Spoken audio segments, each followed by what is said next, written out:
Hi Miguel. You just created the latest solo exhibition titled Everything at the End of Time here at Good Job Showroom. It fully consists of merchandise items like a mouse pad, laptop bag, coffee mug, clock, and many other objects installed all over my working place. They all show the same picture on them and are spamming every corner of the desk. Everywhere I look, I see this picture of a woman with a double shoe-like thing on her feet, sitting and reading on a cozy couch. The exhibition is in its final weeks now, and it's time to have a little chat about it. First, can you tell us a bit about the motive? Where is it from, and how did it turn into all these kinds of shapes? I found the original image while browsing on Amazon for a gift to get my girlfriend for Christmas. The algorithm must have somehow picked up that she needed something to heat her feet up with and suggested that I take a look at a selection of these wide heated slippers. The objects themselves were enough to catch my attention with their bizarre scale and cozy, muted texture. But one item in particular had this description image attached, which then became the drawing. It had this timeless, uncannily still aura about it, like you didn't know if the woman in the room existed 50 years in the past or 50 years into the future. It's like she was in a quiet void, either on a space station or plugged into the Matrix. I tried to sell the original drawing through my Instagram account, but after a week or so, there were no takers. I then decided to build a conceptual art project around my failure to sell an original drawing and turned one image into a range of 80 or so merchandise items through Redbubble, a megalithic online print-on-demand factory. It was an experiment to see whether my audience would value a relatively affordable original piece of art compared to a highly unprofitable capitalist system of infinitely reproducible cheap items. I leaned all the way into how grossly cheap the whole project felt and gave everyone the option to either buy the original or the same image on anything from a coffee mug to a shower curtain. So you turned that product image into a handcrafted, unique piece of art. But just after that crucial act, when it comes to numbers and quality, you took a former step back by producing and offering every different kind of merchandise item out of it. Now, which role does your original picture have under that circumstances now? The original is still available to buy and acts kind of like the best item on the menu for someone who appreciates the tactility of mark making on paper. I feel now, however, that through the process of becoming more imbued in the magic of art context through Good Job Showroom exhibition, that I will increase the price of the drawing. Context has value, and in this case, increasing the price will further push apart the gap between the art market and the world of cheap merchandise. I may just keep increasing the price month after month and hopefully also profit from the source material, which presumably belongs to Amazon. Ideally, I would want thousands of people to own a reproduction and belong to the widening lore of the original photograph. On first sight, the whole installation may look a little funny and absurd.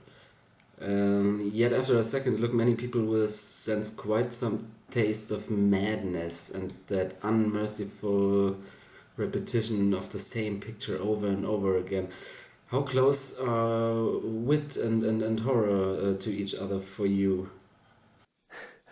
There is definitely an overlap in many of my projects, although my own category of wit comes more from a sense of eerie cuteness, where there is a playful accessibility but with knowingly sinister undertones.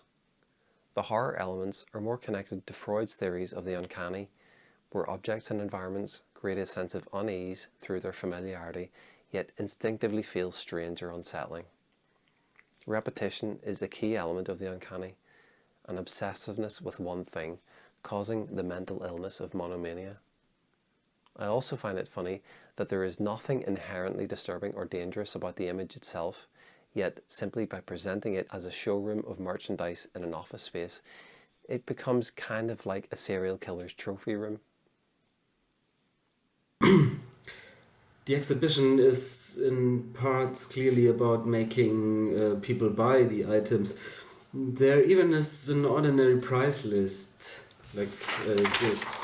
Therefore, it also is the not always so easy attempt to make money by selling art. Excuse me for asking so directly, but do you have a job beside being an artist to earn your living? Yes, I have a day job that is not connected to my art practice.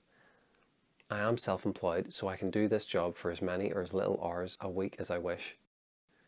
Sometimes if I get an advance on a longer term art project, I can work for months without having to do my day job, which is perfect.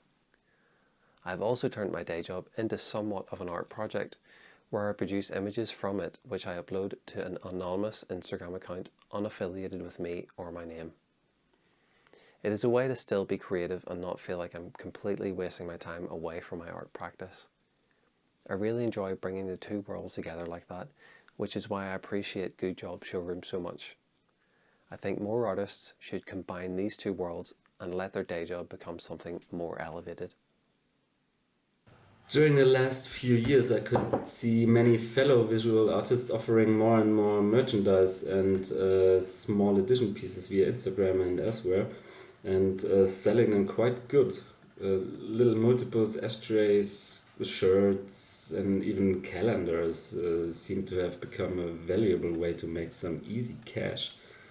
I could also see you taking part in that recent phenomenon. Do you think it has become more difficult nowadays to convince people of buying the, let's call it, real art? In my experience, it has always been difficult. My work mostly takes the form of multimedia installations or video works, so the idea of selling a large piece from past exhibitions is almost impossible. That's why I began to offer more digestible art pieces, framed drawings, branded caps, and small edition ceramic pieces. It's still difficult. I still consider these smaller pieces real art, but seeing as how most galleries also have an editions collection gave me hope. It's not so taboo anymore to offer more affordable alternatives as long as you recognize them as part of your practice. I'm not a commercial artist. I've never been represented by a gallery. I don't even have a studio. I'm just one guy in my bedroom trying to get the next opportunity to make something new. But I think yes, it's also more difficult nowadays because the online art market is completely flooded with artists trying to do the same thing. There is so much option and not enough buyers. In the UK, a Hastings-based artist called Matthew Burrows began an online campaign called the Artist Support Pledge.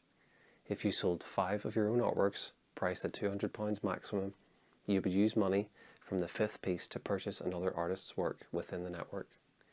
It was a very valuable incentive to push your work, as you could only be rewarding yourself with someone else's artwork. Though in saying that, I only sold 2 pieces, so what can you do? So, do you think you would enjoy doing an 8-hour shift at that desk here? Depends. How comfy is my cushion? No, in fact, being trapped in such kind of a dictated comfort zone for weeks wasn't that much of a horror at all. And especially the cushion did really feel good to my back. I'm sure the people who are now happy owners of your items will agree with me. So, big thanks for your effort and this interesting installation. It was a pleasure having you at the office. Wish you all the best in 2022 and the future. So, yeah, take care.